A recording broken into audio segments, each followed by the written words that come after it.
Marcus Chen wiped the sweat from his forehead as he floated through the cramped maintenance tunnel of the salvage vessel. Lucky strike. The ship's artificial gravity had failed again in this section, and his tool belt jangled softly against the metal walls as he drifted toward the power coupling that had been giving them trouble for weeks. "Just hold together for another month," he muttered to the ancient machinery. The lucky strike wasn't much to look at, but she was home to Marcus and the small crew of salvage operators who made their living picking through the debris fields that littered this forgotten corner of the galaxy. The comm system crackled to life above his head. "Marcus, you need to get up here," came the voice of Captain Rodriguez. "We've got something big on the scanners." Marcus sighed and pushed himself back through the tunnel. 20 minutes later, he was on the bridge, staring at the massive shape that dominated their view screen. The derelict ship was enormous, easily 10 times the size of the Lucky Strike, its hull covered in strange geometric patterns that seemed to shift and flow when he wasn't looking directly at them. "What do you think it is?" asked Sarah, their pilot and navigation officer. Her fingers danced across the control panel as she brought them closer to the mysterious vessel. "Nothing in the databases," Captain Rodriguez replied, shaking his graying head. "The hull material isn't matching anything we've seen before. Energy readings are practically zero, but there's still some kind of power source deep inside." Marcus studied the ship's design. It was beautiful in a way that human ships never were, all flowing curves and organic shapes that reminded him of a seashell or perhaps a flower. The aliens who built this had clearly valued aesthetics as much as function. "How old do you think it is?" Marcus asked. "Scanners are having trouble with the dating," Sarah said. "The metal seems to absorb most of our sensor beams. Could be 100 years old, could be 1,000. Captain Rodriguez was already calculating profit margins.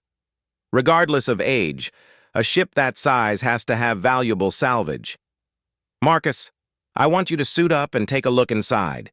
If it's safe, we'll move the Lucky Strike into the cargo bay and strip everything that isn't bolted down." Marcus nodded and headed for the airlock. He'd done dozens of salvage runs, but something about this ship made him uneasy. As he sealed his helmet and checked his air supply, he couldn't shake the feeling that they were about to disturb something that had been sleeping for a very long time. The magnetic boots of his EVA suit clanked against the alien hull as he made his way to what looked like an airlock. The door was massive, easily 3 times the height of a human, and covered in the same flowing script that decorated the rest of the ship. Marcus ran his scanner over the surface until he found what might be a control panel. "I'm at what I think is an entrance," he reported back to the Lucky Strike. "The door mechanism looks functional, but I can't read any of these symbols." "Try a standard power coupling," Captain Rodriguez suggested. "Most spacefaring species use similar energy frequencies for basic systems." Marcus attached a small power cell to what appeared to be an energy receptor. The symbols on the door began to glow with a soft blue light, and with a low rumble that he felt through his boots, the massive portal began to slide open. The interior of the ship was dark except for the beam of his helmet light. The corridors were wide and tall, clearly designed for beings much larger than humans. Emergency lighting flickered sporadically along the walls, casting strange shadows that seemed to dance just outside his vision. Marcus moved carefully through the ship, his boots echoing in the empty halls. The architecture was unlike anything he'd seen before. The walls curved organically, and the ceiling was supported by what looked like metallic tree branches that spread and divided as they rose. It was as if the entire ship had been grown rather than built. "The design is incredible," he reported. "Whoever built this ship was way ahead of us technologically. I'm seeing integration between organic and mechanical systems that we're only just starting to experiment with." He passed what might have been crew quarters, each room containing furniture that was clearly designed for tall, graceful beings. The beds were long and narrow, and what he took to be chairs had unusual curves that suggested the aliens had tails or some other appendage that humans lacked. As he moved deeper into the ship, Marcus began to notice signs of hasty abandonment. Personal belongings were scattered on the floor, and in some rooms he found what looked like meal preparations that had been left half-finished. Whatever had caused the crew to leave, it had happened quickly. "I'm finding signs that this ship was abandoned in a hurry," he reported. "No bodies so far, but it looks like the crew left everything behind and ran." "Keep looking," Captain Rodriguez's voice crackled through the comm. "And keep an eye out for the ship's computer core. That's where the real value is." Marcus continued his exploration, moving through what appeared to be a garden area where alien plants had long since withered and died. The ship's designers had clearly valued beauty and comfort. Even in its abandoned state, he could see that this had once been a vessel designed for long journeys, with spaces for the crew to relax and enjoy themselves. He was examining what might have been a recreational area when he heard something that made him freeze. It was faint, barely audible even in the silence of the derelict ship, but it sounded almost like crying. Marcus turned off his comm and listened carefully. There it was again, a soft whimpering sound coming from somewhere deeper in the ship. It sounded like an animal in distress.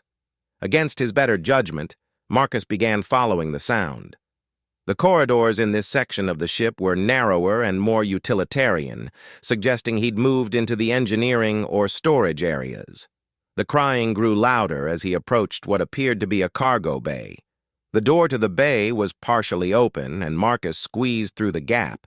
His helmet light swept across the vast space, revealing rows of storage containers and equipment he couldn't identify. The sound was definitely coming from this room. Marcus made his way between the storage containers, following the crying sound deeper into the bay. Finally, in a corner partly hidden behind a stack of containers, his light fell upon something that made him gasp. A creature about the size of a large dog was chained to a support pillar. It was clearly alien, but unmistakably feline in appearance. Its fur was a deep blue-black color, with silver markings that seemed to shimmer in his light. The creature's large, intelligent eyes reflected his helmet beam, and it was making the crying sounds he'd been hearing. But the adult wasn't alone. Huddled around it were three smaller versions of the creature, clearly cubs. They were so small they could barely have been weaned, and they were obviously hungry and frightened. The adult creature looked at Marcus with what he could only describe as desperate hope. It made a soft chittering sound and gestured with its head toward the cubs, as if pleading for help. Marcus felt his heart clench. Whatever these beings were, they'd been abandoned here when the ship was evacuated. The adult was chained and couldn't escape, and the cubs were too young to survive on their own. They'd been left here to die. "Well, I'll be damned," Marcus whispered to himself. He'd always had a soft spot for animals, and it didn't matter that these were alien animals. They were suffering, and he had the power to help them. Marcus approached slowly, speaking in soft, gentle tones. "Hey there, little ones. I'm not going to hurt you. Let me see what I can do about those chains." The adult creature watched him warily but didn't try to attack as he examined the restraints. The chain was made of the same strange metal as the ship's hull, but the locking mechanism looked straightforward enough.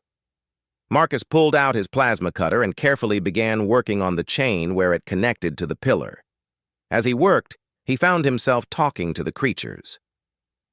"I don't know what happened here, but somebody really messed up leaving you behind. Don't worry, though.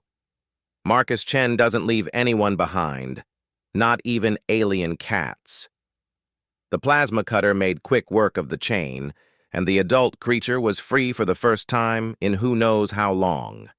It immediately moved to its cubs, nuzzling them and making soft cooing sounds that seemed to calm them. Marcus sat back on his heels and watched the family reunion. The adult creature looked at him again, and this time there was no mistaking the gratitude in its large eyes.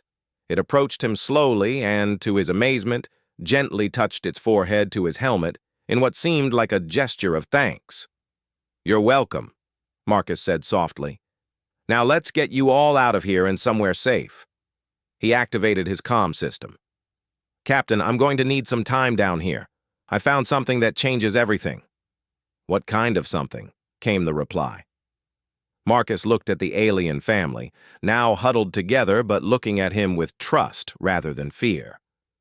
"The kind that makes salvage rights a lot more complicated. I'll explain when I get back." As he began planning how to safely transport the creatures back to the Lucky Strike, Marcus couldn't help but smile. He'd come here looking for scrap metal and computer components.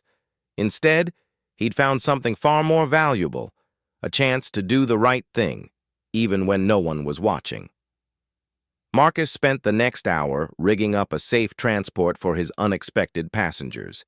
Using spare emergency atmosphere canisters and a cargo net, he created a makeshift habitat that would keep the alien feline family safe during the journey back to the Lucky Strike. The adult creature, which he'd started thinking of as Midnight due to her dark fur, seemed to understand that he was trying to help and kept her cubs calm as he worked. "All right, Midnight," Marcus said as he finished sealing the temporary habitat. "This isn't going to be the most comfortable ride, but it'll get you and the little ones somewhere safe." The creature tilted her head at the sound of the name, her large ears swiveling forward. Marcus could swear she understood more than she should. Her cubs, no bigger than kittens, mewed softly from within the protective enclosure. The journey back through the derelict ship felt different now. Marcus moved more carefully, constantly checking the habitat's atmosphere readings and making sure his passengers were comfortable. When he finally reached the Lucky Strike's airlock, Captain Rodriguez and Sarah were waiting for him. "Marcus, what the hell is in that container?" Rodriguez demanded as the airlock cycled. "The biosensors are going crazy."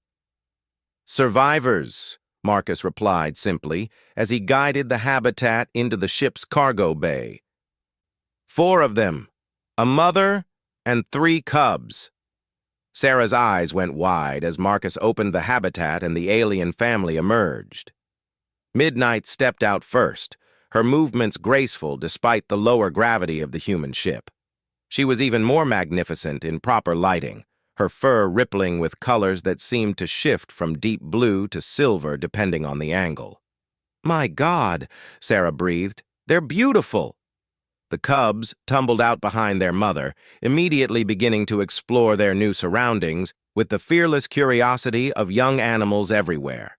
They were incredibly cute, with oversized ears and eyes that made them look perpetually surprised. Captain Rodriguez, however, was thinking practically. "Marcus, do you have any idea what you've done? If these are intelligent beings, we could be looking at a first contact situation. The legal ramifications alone—" "They were chained up and left to die," Marcus interrupted. "I don't care about legal ramifications. Look at them, Captain. That mother was ready to die protecting her babies. I couldn't just leave them there." Midnight seemed to sense the tension in the humans' voices. She approached Marcus and pressed against his leg, making a soft purring sound that vibrated through his suit. The gesture clearly marked him as a friend, someone to be trusted. Over the next few hours, Marcus worked to make the aliens comfortable. He set up a section of the cargo bay with blankets and improvised a feeding area. Determining what they could eat was going to be a challenge, but emergency ration paste seemed to agree with them, at least temporarily. Sarah had been running scans and analysis on the biological samples Midnight had allowed them to take. "Marcus, you need to see this," she called from the lab station. "These aren't just alien animals. The brain scans are showing neural complexity that's off the charts. They're sapient." "What does that mean exactly?" Marcus asked, though he suspected he already knew. "It means they're people, Marcus. Intelligent beings with language, culture, probably technology of their own. That ship we found? It might have been their ship." The implications hit Marcus like a physical blow. These weren't just alien cats he'd rescued. They were potentially refugees from some disaster that had forced them to abandon their vessel. And someone had chained Midnight up before leaving, which suggested an even darker story. That evening, as the rest of the crew slept, Marcus sat in the cargo bay watching the alien family. The cubs were playing with a ball of spare cable he'd given them, while Midnight watched over them with the eternal vigilance of a mother. When she noticed Marcus watching, she approached and settled beside him. "I wish I could understand what happened to you," Marcus said softly. "Who would chain up a mother and leave her children to die?" As if in response to his words, Midnight began making a series of soft sounds, almost musical in their complexity. Her eyes were focused on his face, and Marcus had the distinct impression she was trying to communicate something important. "I wish I could understand you too," he replied. Over the following days, a routine developed aboard the Lucky Strike. Marcus had essentially become the alien's caretaker, spending most of his time in the cargo bay that had been converted into their living space. He'd discovered that the cubs, whom he'd named Nova, Comet, and Stellar, were incredibly intelligent and playful. They learned to operate simple human devices within hours and seemed to understand basic concepts with startling speed. Midnight, meanwhile, had begun what could only be described as language lessons. She would point to objects and make specific sounds, repeating them until Marcus attempted to copy her pronunciation. When he got close to the right sound, she would purr approvingly. She was teaching him to speak. It was on the fourth day that everything changed. Captain Rodriguez burst into the cargo bay where Marcus was sharing lunch with his alien friends. "Marcus, we've got company," the captain said urgently. "3 ships just dropped out of hyperspace and they're heading straight for us." Marcus felt a chill run down his spine. "What kind of ships?" "Unknown configuration, but they're big and they're armed. They're demanding we prepare to be boarded."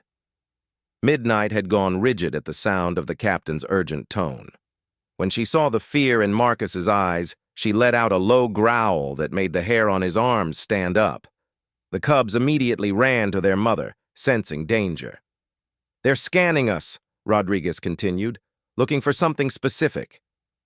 Marcus looked at Midnight, and her expression confirmed his worst fears. "They're looking for them, aren't they?" he said.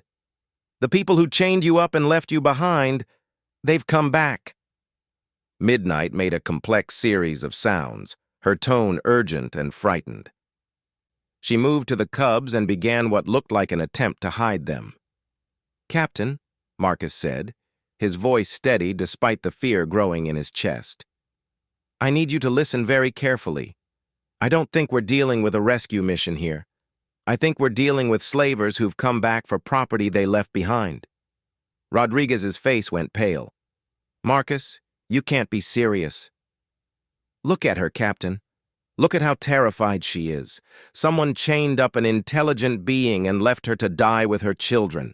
What kind of people do that?" The ship's communication system crackled to life. The voice that came through spoke in accented but clear standard. "Human vessel, you will prepare for immediate boarding. You have recovered stolen property that belongs to us. Surrender it immediately, and you will not be harmed." Marcus felt his anger flare. "Stolen property? These are living beings." "Not according to hegemony law," the alien voice replied coldly. "The specimens are registered as experimental subjects. Their theft is a crime punishable by death." Midnight let out a long, mournful howl that seemed to contain all the grief and rage of her people. The cubs pressed closer to her, whimpering in fear. Marcus made a decision that would change everything. "Captain, I need you to prepare the ship for emergency jump. Plot a course for the nearest human military outpost." "Marcus, we can't outrun 3 warships." "We don't have to outrun them forever, just long enough to get Midnight and the cubs to safety." Marcus turned to look directly at Captain Rodriguez. "Sir, I've served on this ship for 5 years. In all that time, have I ever asked you for anything?" Rodriguez sighed heavily. You're asking me to risk all our lives for alien refugees we've known for less than a week. No, sir. I'm asking you to risk our lives because it's the right thing to do, because somewhere out there people are chaining up mothers and children and leaving them to die, because if we hand them over now, we become part of that system. Sarah had been listening from the doorway. Captain, I've been monitoring their communications. They're not just talking about recovering specimens. They're discussing punishment protocols and resale values. Marcus is right. These are slavers. The alien voice came through the comm again, more threatening this time. Human vessel, you have 30 seconds to comply or we will open fire. Captain Rodriguez looked at Marcus, then at Midnight, and her cubs huddled together in fear. The cubs were so young, so innocent. Whatever else they were children. Sarah, emergency jump in 15 seconds, Rodriguez ordered. All hands, brace for combat maneuvers. Marcus felt a surge of pride in his captain and crew. They were about to risk everything for beings they'd just met, simply because it was right. The Lucky Strike shuddered as her engines spun up to emergency power. Through the viewports, Marcus could see the alien ships moving to intercept, weapon ports glowing with deadly energy. Jump in 5, 4, 3, 2, 1. The stars elongated into streaks of light as the Lucky Strike vanished into hyperspace, carrying her human crew and their alien passengers toward an uncertain future. Behind them, the slave ships were left with nothing but empty space, and the growing realization that humanity had just declared itself an enemy of the hegemony. Marcus knelt beside Midnight and gently stroked her shimmering fur. Don't worry, he whispered. We're going to keep you safe. All of you. Midnight looked up at him with those large, intelligent eyes, and Marcus could swear he saw hope there. She made a soft sound that he was beginning to recognize as her way of saying his name, then did something that surprised him completely. She began to speak in halting, accented standard. Thank you, Marcus Chen.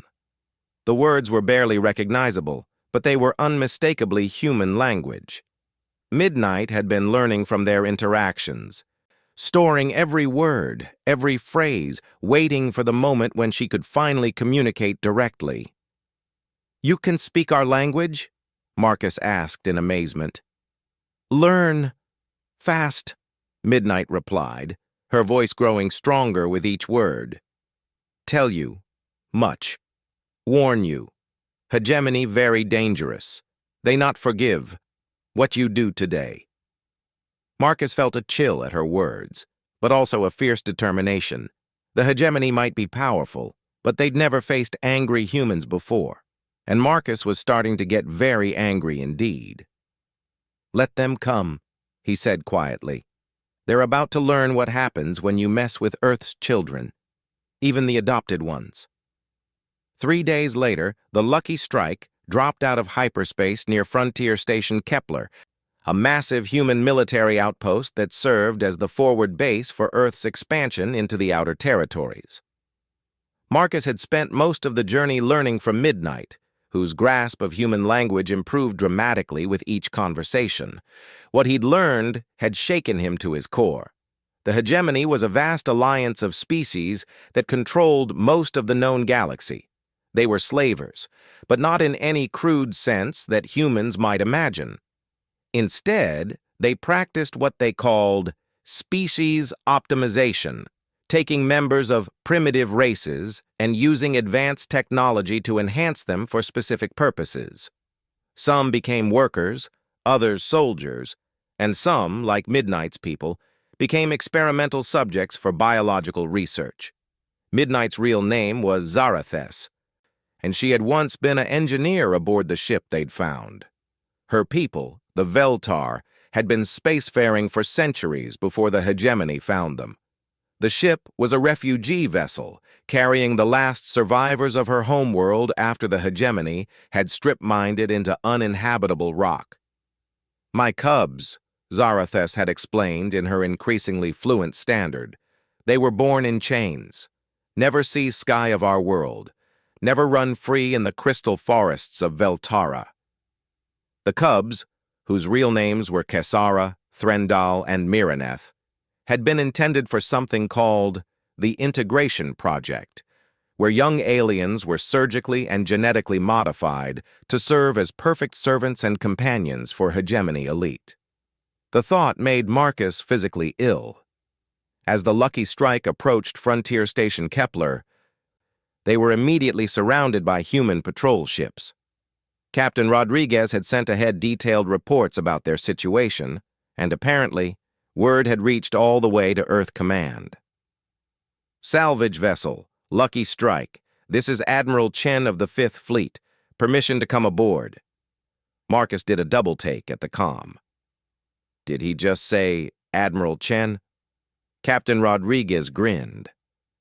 Marcus, meet your uncle. I took the liberty of mentioning your full name in my reports. Admiral James Chen was Marcus's father's older brother, a career military officer who had worked his way up through the ranks to become one of humanity's top strategic commanders. Marcus hadn't seen him since he was a child, but the family resemblance was unmistakable. The Admiral's shuttle docked with the Lucky Strike within the hour, and Marcus found himself face to face with a man whose reputation preceded him throughout human space. So, nephew, Admiral Chen said, looking around the cargo bay where Zarathes and her cubs had made their home, you've started an interstellar incident. I rescued a family that was abandoned to die, Marcus replied firmly. If that's controversial, then maybe our priorities are wrong. Admiral Chen smiled at that. Spoken like a true Chen. Your father would be proud. He turned to Zarathes, who had been watching the exchange with careful attention. Ms. Zarathes, I understand you have information about hegemony operations that could be valuable to us. Zarathes nodded gravely. Much information, ship records, star charts, communication codes, also know locations of other refugee groups, other survivors who hide from hegemony in deep space. And in exchange for this information, protection for my cubs, sanctuary for my people, and Zarathes looked directly at Marcus. Friendship with humans who value life over profit. Admiral Chen spent the next several hours being briefed by both Marcus and Zarathes. What he learned apparently convinced him that this was bigger than just a rescue operation. The hegemony wasn't just a threat to alien species, they were a threat to any culture that valued individual freedom over collective utility. The situation is this, Admiral Chen explained to the assembled group. The hegemony has sent a formal protest to Earth Command, demanding the return of their property and threatening trade sanctions if we don't comply. They're also claiming that the ship you found was abandoned salvage, and that interfering with their recovery operation constitutes an act of piracy. What's Earth Command's position? Captain Rodriguez asked. Officially, we're still reviewing the situation and gathering facts. Admiral Chen's smile was predatory. Unofficially, Earth doesn't negotiate with slavers. The president's exact words were, "Over my dead body." Marcus felt a surge of pride in his species. Humanity might be young and relatively weak compared to the galactic powers, but they had something many other species seem to have lost, a moral backbone. What happens next? Marcus asked. Next, we make sure the galaxy knows what the hegemony really is, Admiral Chen replied. Zarathes has provided us with documentation of dozens of slave operations, including the locations of processing facilities and prison ships. We're going to share that information with every independent species we can contact. Zarathes spoke up. This will mean war. Hegemony will not tolerate exposure of their operations. Maybe, Admiral Chen acknowledged. But it will also mean other species will finally understand what they're really dealing with. The hegemony has survived for centuries by keeping their victims isolated and their methods hidden. Time to drag them into the light. Over the following weeks, Marcus watched as his simple act of compassion snowballed into something much larger. Earth's diplomatic corps worked overtime, sharing Zarathus's intelligence with every non-aligned species they could contact. The revelations caused shockwaves throughout the galaxy. Several species immediately severed trade relations with the hegemony. Others began sharing their own stories of loved ones who had mysteriously disappeared after contact with hegemony representatives. What had once been whispered rumors became documented facts, and the hegemony found itself facing a public relations nightmare. Marcus spent his time helping Zarathus and the cubs adjust to life on a human station. The cubs, with the amazing adaptability of children, learned human games and customs with enthusiasm. They particularly loved zero-gravity sports and had become celebrities among the station's crew. Zarathus, meanwhile, had become an unofficial ambassador for her people. She worked with human scientists to catalog Veltar knowledge and culture, determined that her people's achievements would not be forgotten, even if their homeworld was gone. "Marcus," she said one evening as they watched the cubs play with some human children in the station's recreation area, "I have question for you." "What's that?" "Your people. You could have handed us over to hegemony. Would have been easier, safer for you. Why did you choose hard path?" Marcus considered the question carefully. "Because that's what humans do," he said finally. "When we see someone suffering, someone who needs help, we help. It doesn't matter if they're human or not. It doesn't matter if it's dangerous or inconvenient. It's just who we are." Zarathus made the purring sound that Marcus had learned was her people's equivalent of laughter. "Hegemony calls this weakness. They say humans are too emotional, too irrational to be significant power in galaxy." "Maybe they're right," Marcus admitted. "But if being rational means abandoning children to die in chains, then I'd rather be irrational." A week later, the situation escalated dramatically. A hegemony battle fleet entered human space, demanding the immediate return of their stolen property and threatening military action if their demands weren't met. The human response was swift and uncompromising. Admiral Chen led a task force to intercept the hegemony ships, and the confrontation that followed would become legendary throughout human space. "Hegemony vessels," Admiral Chen's voice rang across the comm channels, broadcast on all frequencies so that every ship in the system could hear, "You are in human territorial space without permission.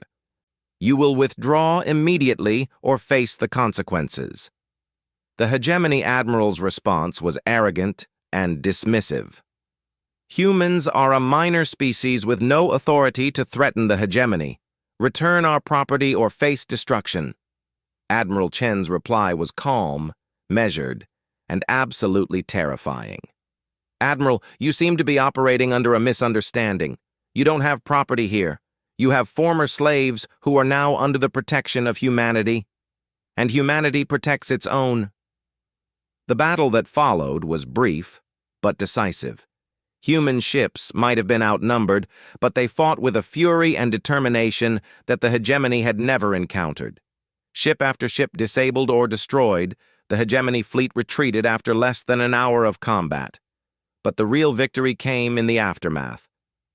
The entire confrontation had been broadcast throughout the galaxy, and species across the stars had watched humanity face down one of the most powerful forces in known space for the sake of 4 alien refugees. Within days, a coalition began forming. Species after species approached human diplomats, offering alliance against the hegemony. The Veltar weren't the only people who had suffered under hegemony optimization. There were hundreds of species with similar stories, and humanity had given them hope that resistance was possible. Marcus stood on the observation deck of Frontier Station Kepler, watching as yet another ship arrived carrying refugees from hegemony space. Zarathus stood beside him, her cubs playing at their feet with toys made by human engineers, specifically for Veltar children. "Marcus," Zarathus said quietly, "my people have saying, The strongest tree is not the one that bends to every wind, but the one that gives shelter to smaller plants. Humans are becoming that tree. Marcus smiled as he watched Kessara chase a glowing ball across the deck, her delighted chittering echoing through the observation lounge. Maybe, but it started with one human who couldn't walk away from a family in chains. Yes, Zarathes agreed, placing a gentle paw on his shoulder. One human with good heart. This is how great changes begin, with one person who chooses to do right thing even when it is hard. Outside the viewports, more ships were arriving. The galaxy was changing, and it had started in the cargo bay of a small salvage vessel with a human mechanic who couldn't ignore the sound of crying children. The hegemony was about to learn that they had awakened something far more dangerous than any weapon, human compassion backed by human determination. And once aroused, that was a force that could reshape the galaxy itself. Marcus Chen had rescued 4 alien refugees from a derelict ship. In doing so, he had lit a fire that would burn across the stars, bringing hope to the oppressed and terror to their oppressors. The age of the hegemony was ending. The age of freedom had begun.